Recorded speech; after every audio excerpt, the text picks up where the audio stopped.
हतनी सी का होई 51 गो रुपया $1 जितना लोग भी देखा तनी सबसे पहले प्रणाम बंगाल टाइगर के तरफ से। और बहुत दिन के बाद वीडियो लेकर आइल बनी, कहा कि थोड़ा काम में झुरा गिरी है भैया।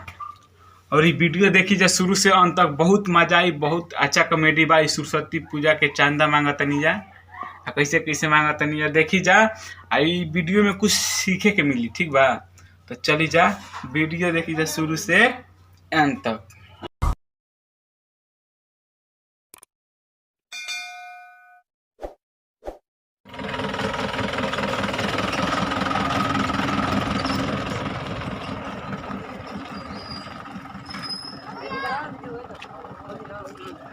ए बाबा लागत है पानी बटना होई कोई चांदा देवला नहीं कर ए भाई लागत है कोई चांदा देवला नहीं खसनावत भाई। क्या करी धूप अपना बनाते जब कपार गरम हो गइल चलेगा बताऊं। अरे मर्दे कहीं के एगो बोलोरो वाला आई तो हंसही भाग गइल। लागत है कि आज बहनी भंटा ना होई का। एकदम बबुआ सरस्वती माई के नाम पर कोई चांदा दे पर तैयारे नहीं खे होत। हमनी के तो माई आशीर्वाद कहिया दीहन। गाड़ी आवती है भाई।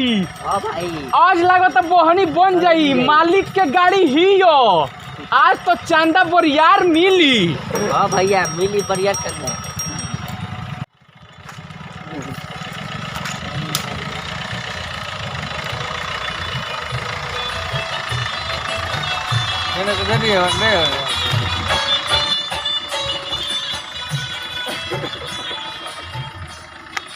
देखो भैया गाड़ी होती है। ए बॉयलर टाइट कर रे। टाइट हो गई। चांदा बोरियार लिहल जाई, लागत बहनी बनता बन जाई। हां ठीक है भाई।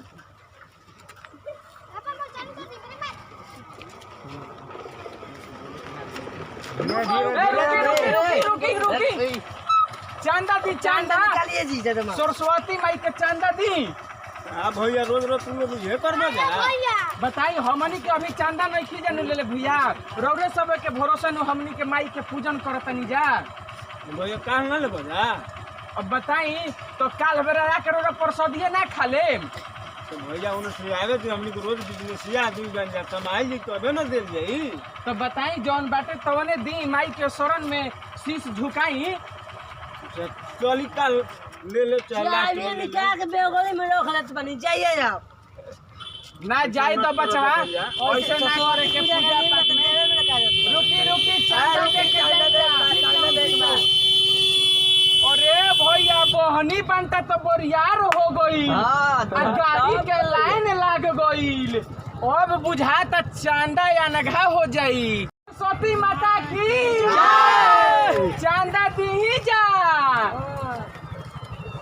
निकाली जा ना छोड़ बजा। ऐसे कैसे छोड़ दी जा।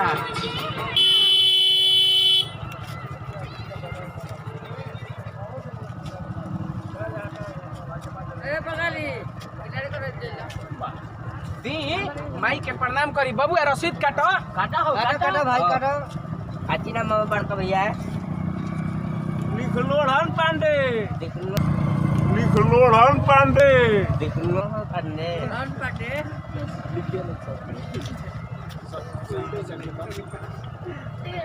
दी भैया के दी।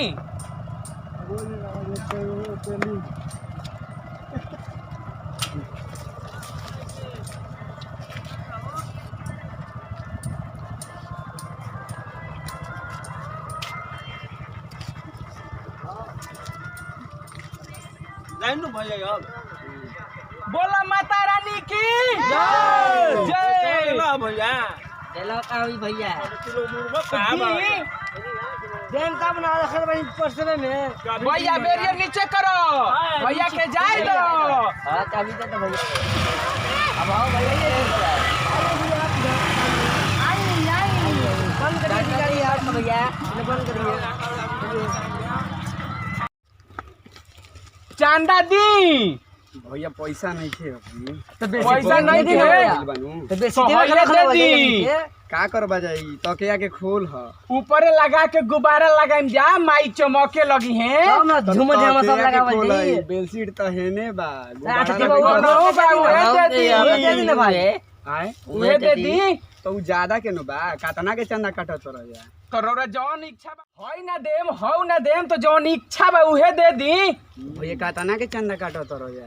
अब जौन रौर इच्छा बा उहे दी ना हमनी के केतना के जितना के देम जा उतने नु काटम। भैया 11 रुपया के चंदा काटत रह जा ना तो 11 रुपया हमरा के काट हो जाए। लेकिन भैया हमारे पास पैसा नहीं है अभी हमरा बेलशीटवे ले ल जा और जौन बाकी के दाम जौन होखत आ उ हमरा के वापस दे दे जितना के हमनी के बताई देहात तो में हमनी के बेची ना चांदा जा, काटत तनी जे तोर खरीदे तो नहीं खी जानू आइल भैया। तो भैया खरीदे नहीं खाई तो बहनियों के बहनियों हो जाई तो हर चंदा के चंदा काटा जाई। न तो हमारा के बहनी रौरे करा दी। जवन इच्छा बा उहे निकाल के दे दी ना भैया। तो जौन भैया तो बेलशीट कहला है ना कि चलो भाई ऊपर से टांगे के बा बताओ भैया नहीं खे अभी सब खाली है। तो जाए दो भैया के जाए तो बोलो सरस्वती माता की जय। भैया ऐसा जयकारी लगैला जा लो जा। भैया नाम का परी काट ली चंदा काटी भैया के। और नाम का परी भैया ठीक है क्या से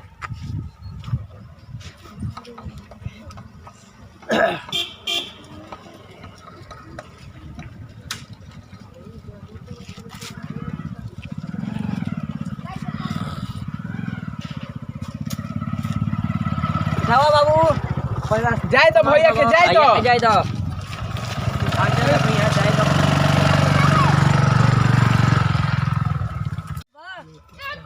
गवैया आवता हाँ। हमनी के बंगलिया भैया आवता भैया। सब चंदा बरियार दियई सरस्वती माई के खाए पिए खातिर निकल ना ले ना भैया खाए खाए खातिर खातिर कहाँ नहीं। रौरा तो सरस्वती माई के दिहल वरदान हई और रौरा से काहे के हमनी के झूठ बोलन जा भैया। रौरा जौन कृपा बा उहे क दी हमनी पर। सुनो ना जाते हैं शूटिंग में होने से आवत नहीं तो ले लो। अरे रौरा तो खुशी के बात बा कि शूटिंग में जातनी हमनी के लाल बनी रौरा खुशी से रौरा दे दी हमनी के स्वर्ग के प्रस्थान करी जा। अच्छा से मन हो जा ठीक है एकदम एकदम भैया। रौरा पर जैसे कृपा बा माई हमनियो पर बनैले रखस हमनी के हर एक साल करम जा। कहां रखाई हो एजे रखाई हमनी के दुआरी पर। ए आ जाई मोदी ना हाँ हाँ टेंशन निकले। रौरा आइम हमनी के रौरा के न्योता देतनी जा। अरे महाराज तू नाहू देबो तब आई। काट दी भैया के चंदा तो हमनी के सुपरस्टार बंगाल टाइगर जी। अरे नाम थोड़ी लिखे के बाद लिख दो जय मां सरस्वती। चली चली भैया के जाई दी लेट होता शूटिंग के तो भैया के जाई दी। अरे कोटा भैया चंदा जी ना तो हमनी के गाड़ी पर चढ़ जाई जा।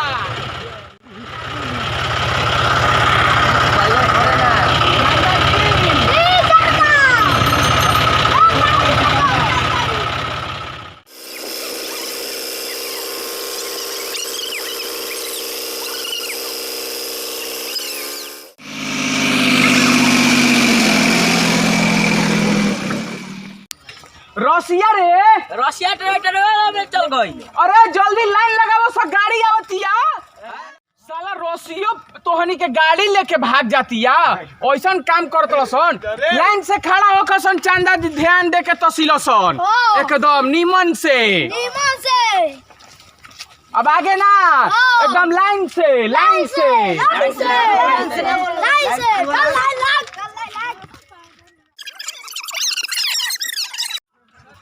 आर्मी के गाड़ी आवतिया पार्टनर।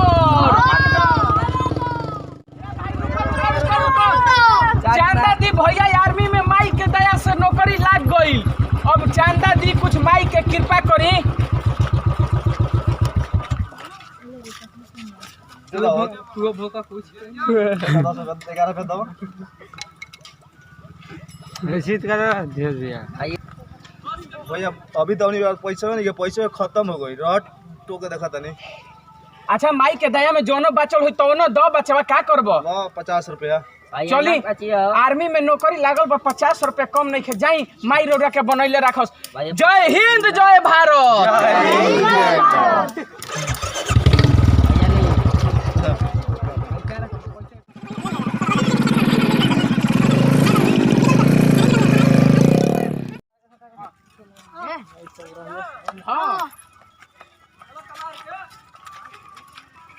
भैया पढ़े गाड़ी तो कैसे है हाँ भैया लड़का अरे सीएम भाई अब हमनियों का परीक्षा ना रही कपार पे तो हमनियों के सरस्वती पूजा रखती जानो। हाँ भाई क्या कहल जाओ तो सरस्वती पूजा रो सब नहीं रखो तो हमनी के राखो तनी जा तो हमनी के कुछ सहयोग करी जा कि हमनी के पूजा पाठ करी जा। अब पढ़े वाला लड़का बन जा तो हमनी के पढ़ के आवत जा तो कहाँ पैसा बा उहे बगली में होई जवन देते जा 5 गो 6 गो मिला के। तो बबुआ रौरा सब के माई मैट्रिक पास करस रौरा सब के माई कृपा बनैले राखस आ हमनी के जौने सहयोग बा दीही जा। देखत जा बा हो सीएम भाई। अच्छा तो सब कोई के मिला के हम ही बचा के रखले भाई धर हो जइनो सब कोई के। हाँ हाँ बोलो सरस्वती माता की जय। मैट्रिक पास होइयो सन्नू ध्यान दिया जा जा लोग इन बच्चा लोग माई मैट्रिक पास करी हो तो रोज हमनी के आवे के बाद फिर न तो मंगी हो जा। ठीक बा ठीक बा जा जा जा जा जा जा जा जा भैया लोग जा जा। अब एजा तो तहसील लेनी जा अब चले के गांव में माई चाची से तहसील लेवे के चंदा चलो सब चलो।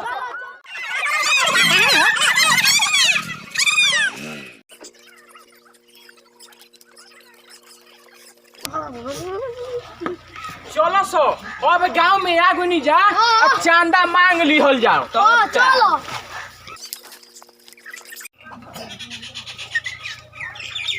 ओहे घरवा से शुरू कइल जाओ। कइल जाओ भैया ठीक नु अब तो आइए गु नहीं जा।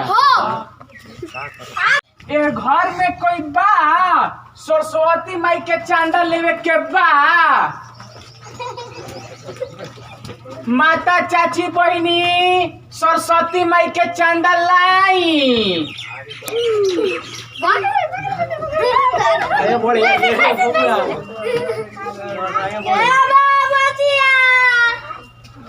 चांदा लाई जा। हाँ लाई चंदवा 151 रुपया लाई जा लाई जा। ए चाची हतनी सी का होई 51 गो रुपया एक डलिया चाउर देही। बाबू हम ये गरीब बन जा कहाँ से तुम्हें लाइन दिया मतलब तो बताई सरस्वती माई के कृपा में अतनी सी चावल से हो जाई। आप ले लो गरीब बन गया लाई दे दी बबुआ ले लो आ सरस्वती माई की जय। चलो आगे बढ़ल जाओ। ए घर में कोई बाजी सरस्वती माई के चांदा दी जा लइका सब आइल बड़े। लाई जा दीदी लोग जब करम जब पूजा माई सरस्वती के तो ठीक रखी है मती के अब भटके ना दिए ध्यान के गति के अब पूजा कर माई सरस्वती के। बोलो सरस्वती माता की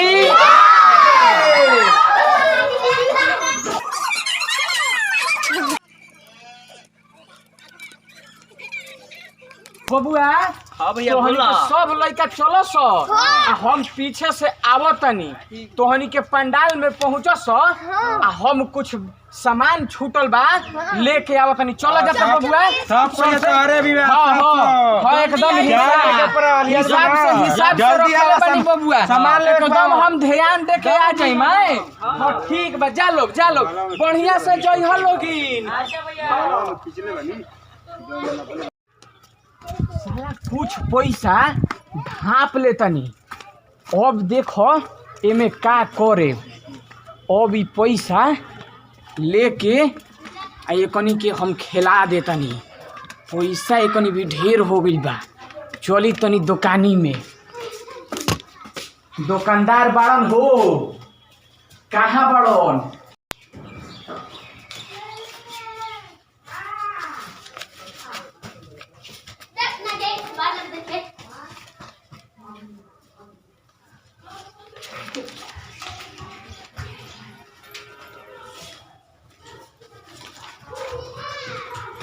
कह देम कि ओतने पैसवे मिलल रहे आ हमरा के ओतने दिल ही रहसन। अब चलो तनी पंडाल के ओरी। हटा बचवा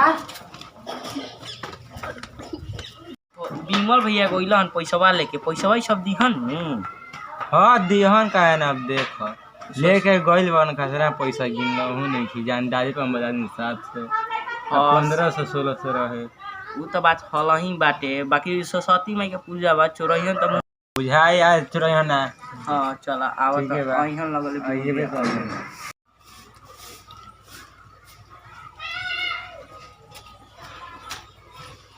अरे बबुआ ये जे बैठल बड़ा सो चलो सो सामान किनल जाओ चलो हाँ चलो सो आ पैसा है ले लो सो आ अपने भी रखो सन हम ना रखम हाँ लो सो ठीक नु हाँ अब हम आता नहीं हमारा भी पैसा रहे तोहनी के आ हम दे देनी आ चलो सन तोहनी के सामान हम किनवा दी हाँ चलेगा मार्केट सामान लाएगा ए होते ने पैसा कुछ ले हां